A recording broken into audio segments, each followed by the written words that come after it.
Hi, I'm Colin Hung with Swaay.Health, where we love sharing the latest news, insights, and interesting stories from the brightest minds in healthcare marketing. On today's episode, we're going to be talking about the latest trends and interesting, let's say challenges that organizations are facing in healthcare marketing today. And joining me on the program is my good friend, Dan Dunlop, principal at Jennings Healthcare. Dan, welcome to the program. Thanks, Colin. It's great to be here. And it's great to be with you in Boston this week. I mean, it's just phenomenal that we can collide here and share some time together. Yeah, I always love spending time with you at conferences and where we bump into each other. Sadly, we don't bump into each other enough. Absolutely. So it's been great to hang out with you here in Boston. Wish we had some time for chowder, though. I know, and lobster. And lobster, as we usually have. Well, Dan, I want to ask you this question.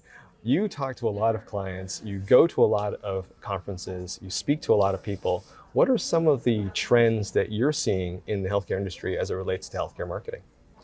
Yeah, Colin, I've over the last couple of years, actually, as I've been working with clients around the country, there is clearly a trend where recruitment and retention, and this probably comes as no news to your viewers, but recruitment and retention are really the big issues among my clients. And my firm has always done work in recruitment and retention with physicians and nurses and other clinicians and even non-clinical staff.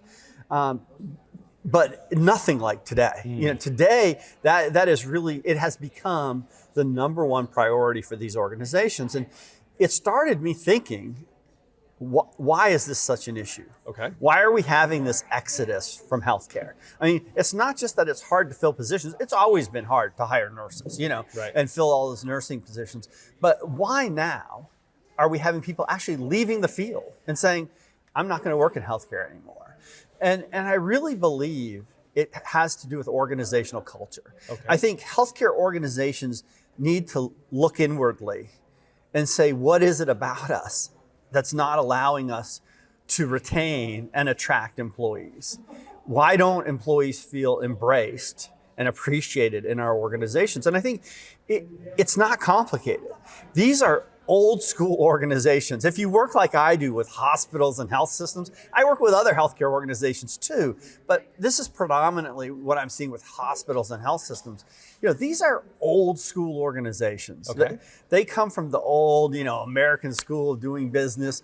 And that really, business in North America grew out of this organizational mindset that came from war. Right. You look at our language that we use in business with strategy and tactics and, Yeah, it's all around it's a war analogy that we use the most often. It right? is. And it's very male dominated. And you look at these organizations, and when you walk through the hallways, this won't make me popular with this audience, but when you walk down the hallways of their corporate offices, it's old white guys on the wall, photos of all their board presidents and CEOs.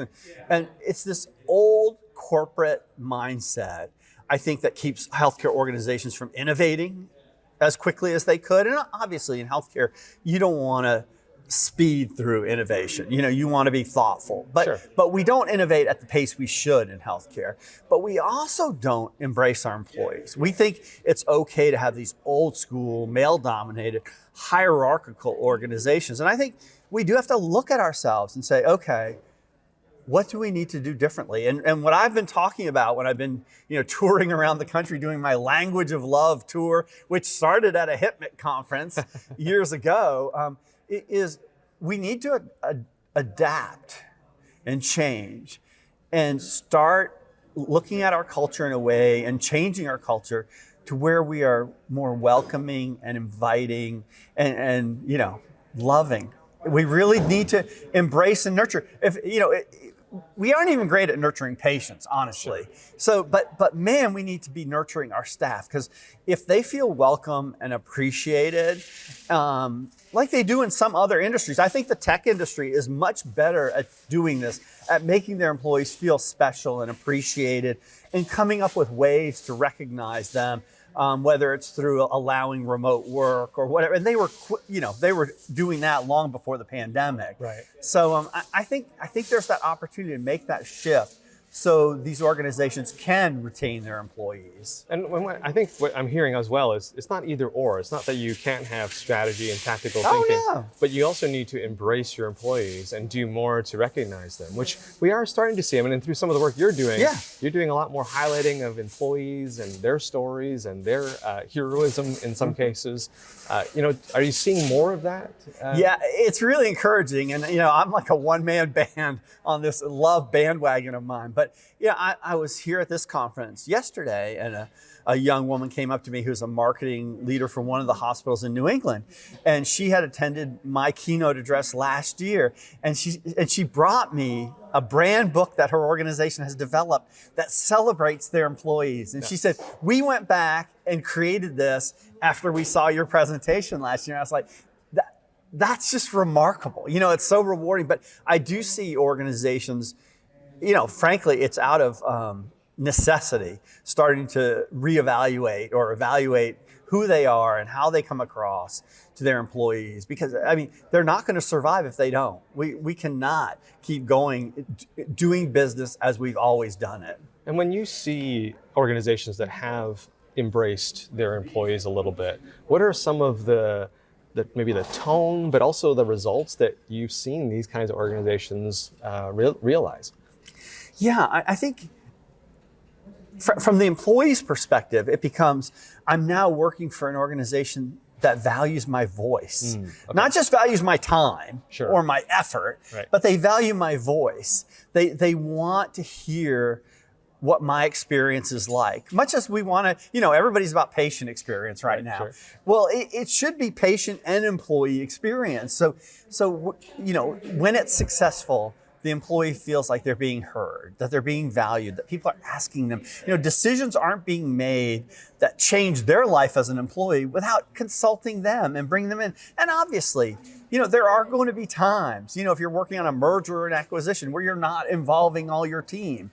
But there's certainly a lot of opportunity to engage them and bring them into the conversation. Yeah. I guess the patient saying that we have nothing about me without me applies also to employees as well. I love that, Colin. Yeah, you are absolutely right. I think we're not there with patients yet, and we really aren't there when it comes to employees. So where do we go from here? What can someone do who's maybe watching this? What step can they take to start to embrace or recognize employees? Great question. I think, I'm at a marketing conference, and I'm a marketer, and I think a lot of marketing people don't realize that they're in a position where they can impact this.